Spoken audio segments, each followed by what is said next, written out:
Hello guys, welcome to my blog. आज चाहिँ हाम्रो सापकोटाहरूको चाहिँ गोठधुप रहेको छ। हाम्रो घरमा म चाहिँ पहाड आएको छु अनि यो खुकुरी एकदम पुरै ट्युबले बाँधेको छ, दामी खालको।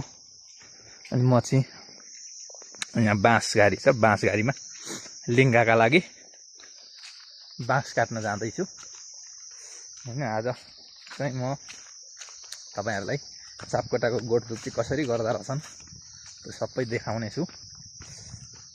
अनि त्यस पछाडि बिस्तारै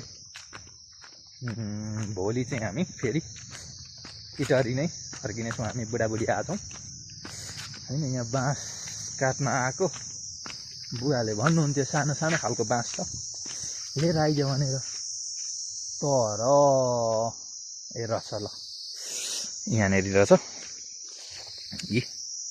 यो काठो भने लिङ्गा बनाउनलाई चाहिने हो। ल अहिलेलाई यति नै, फेरि अहिले एकछिनमा अर्को ब्लग। मैले चाहिँ बाँस काटिसकेको छु लिङ्गाका लागि। यसरी अब भुइँमा नघिसारी यत्तिकै ठाडै पारेर लिएर जानुपर्ने छ है। यहाँ चाहिँ अब भरे जग्गे बस्छ गोठमा, ट्याक्कै यता बाख्राको खोर छ, यता यस्तो छ। त्यस पछाडि खिर पकाउने ठाउँ चाहिँ यहाँ छ। मैले बाँस लिएर आइसकेँ। यतापट्टि हाम्रो घर छ ट्याक्क। यहाँ सिमी रहेछन्, मरिसकेछन्। यता उँभो अलैँची बारी सबै छ, एकदम दामी छ घर, दामी देखिन्छ अनि यता गोठ चाहिँ पहिले अर्कै थियो, पछि भत्काएर फेरि सानो खालको बनाएको। अलैँची फल्दाखेरि त राम्रो फल्छ, अलिअलि बोट मरेका छन्। त्यस्तै छ। म चाहिँ फेरि यो बेसार प्लास्टिक लिएर अब 12-15वटा ढुङ्गा चाहिन्छन् अरे क्या, दर्सिन ढुङ्गा। अब त्यो चाहिँ हाम्रो घर वरिपरि नभएपछि म तलतिर बाटामा चाहिँ ढुङ्गा खन्न जाँदैछु। हेरौँ भेटिन्छ भेटिँदैन होइन। भेटियो भने त ठिकै हो, भेटिएन भने जस्ता भेटिन्छन् त्यस्तै लिएर आउँछु म।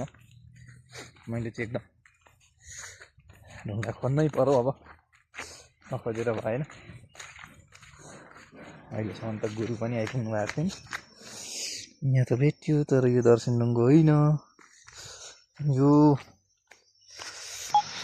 यो चाहिँ दर्शन ढुङ्गो हो जस्तो देखिँदैछ। यहाँ हात पनि काटेको थियो हिजो पूजामा चाहिँ, के गर्दा भने उखु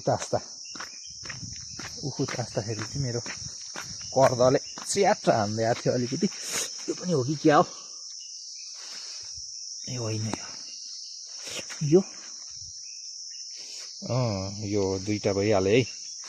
ढुङ्गा मुला त मतलब फ्याटी पो हेर्दो रहेछ त, त्यस्तो पो छ त। मैले घरदेखि भिडियो बनाउँदै आएको, यहाँ हाइवे आइहाल्यो, एकदमै हाइवेको नजिकै छ हाम्रो चाहिँ घर। ट्याक्कै यो भोजपुर जाने हाइवे हो यो। यता गए लेगवा अनि यता गयो भने भोजपुर पुगिन्छ। उपारि झुसे लागिरहेको छ हल्का हल्का। म चाहिँ यहाँ अब पक्कै पनि बाटामा चाहिँ दर्शन ढुङ्गा होलान् भनेर आएको। यो एउटा दर्शन ढुङ्गो यस्तो हुन्छ, एउटा त भेटिहाल्यो। अब फेरि यो बाटोमा अर्को पनि भेटियो, ल भेटिने रहेछन् है। मैले चाहिँ यति ढुङ्गा भेला पारेर ल्याइसकेँ। अब हिँड्दैछु, चप्पल ओरिजिनल चप्पल हुने यसरी बारेर यहाँभित्र यस्तो यहाँ अहिले ढुङ्गासँग राखेर बनाउनु पर्छ। यो राख्ने केही भाँडा आउनु पर्छ। थोरै भयो कि बस्नु दिँदैन। जग सक्यो ल्याउनु पर्छ।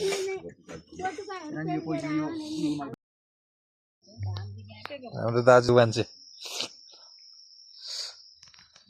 ल यता घिउ दुध यहाँ छ नि त मेन त खै कान्छ यो उचाल त देखाउँ मान्छेलाई। हाम्रा सापकोटाको गोठाको धुप पनि तातो छ नि त उचाल्नु त यहाँ छ र मलाई पोलो नि त यही भतिजी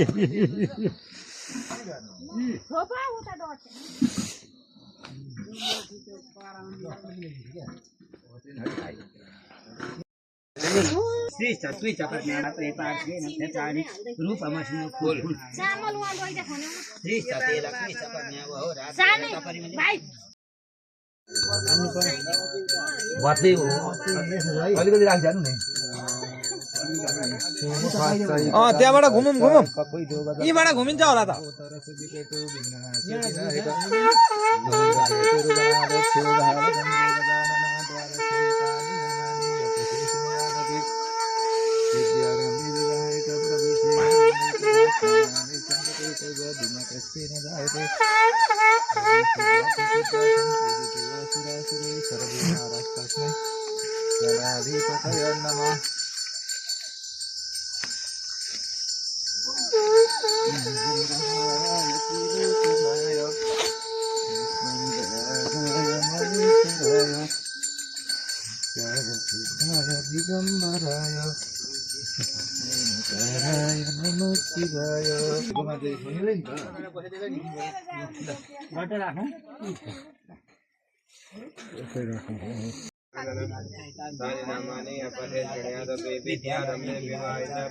निर्गमे तथा संग्रामे संकटे विघ्नस्य निधायते शुक्लां वरदरं देवं शशिवर्णं चतुर्भुजं प्रसन्नं वदनं ध्यायेत् सर्वविघ्नोपशान्तये। आन्टीले के पकाउनु भयो बाबर खोइ लु त ज्वाइँ पार्नु त।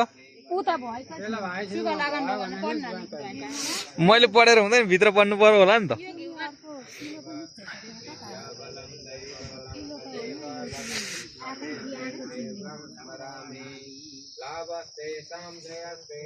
एकदम तयारी हालो हालो हालो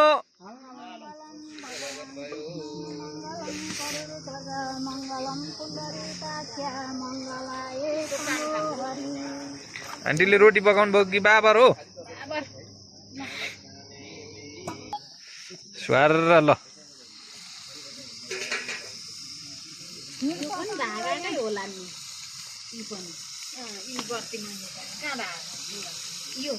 रुवाका त बत्ती मैले ल्याएको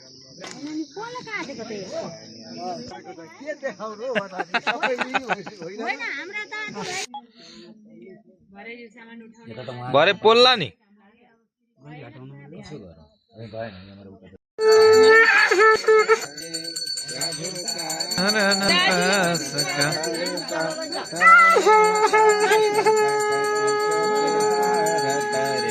ओम जय जगदीश हरे मन को थाल मनोहर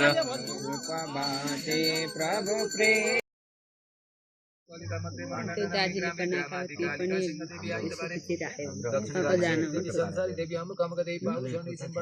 सबैजना बस्नुपर्छ यसो भन्नुपर्छ भन्ने